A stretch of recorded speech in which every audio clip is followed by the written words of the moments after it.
A common question that I get as a therapist from my clients is, how do I know when I'm ready to finish therapy?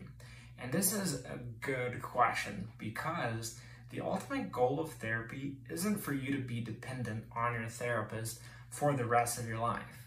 I think this is a wonderful question to ask because your therapist, myself included, we want you to feel empowered. We want you to feel like you are ready to be able to take care of yourself, not necessarily all by yourself, but that you feel like you're able to do that on your own, that you have the tools to do that within a network of support. It's also important that you feel empowered and encouraged to be able to still continue to ask for help when you need it. Being ready to end therapy doesn't mean that, hey, I don't need any more help ever again. Very likely you will continue to need help in some form or fashion.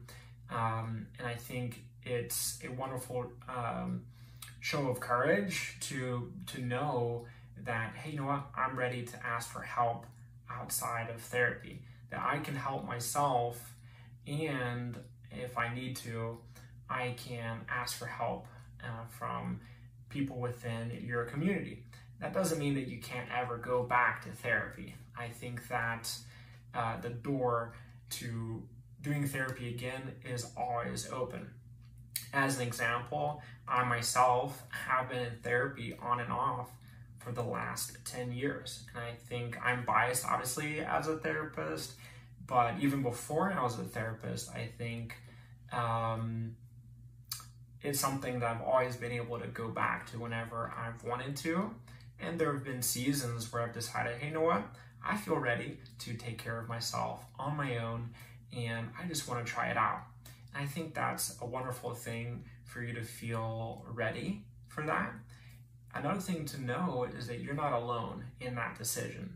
If you're contemplating that, or if you're confused, or you feel confident that you're ready, bring your therapist alongside you, because they would be happy to celebrate with you, to be able to recount the progress that they've noticed from beginning till now, and also be honest with you if there's anything that they recommend that you continue to work on. And I think maybe a common misconception is that you're letting your therapist down by saying that, hey, I want to end therapy. No, you're not.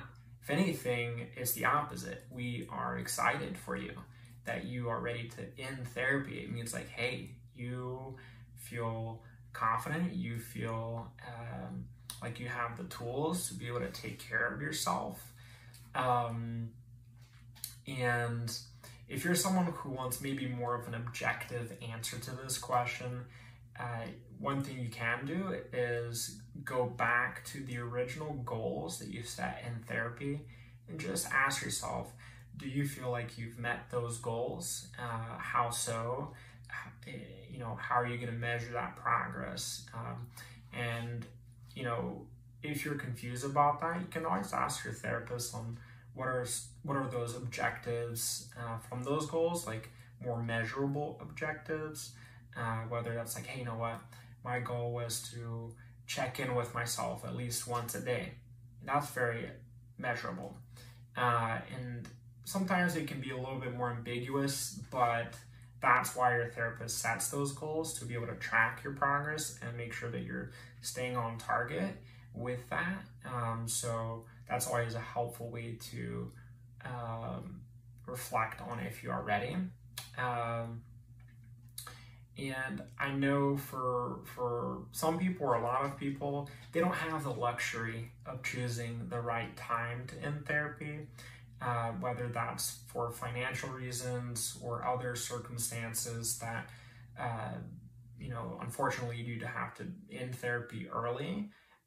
Please know for you as well that the door to therapy is always open, and that if you can't continue therapy, don't be afraid to still ask your therapist for resources, because there may be other affordable ways to seek some other type of support.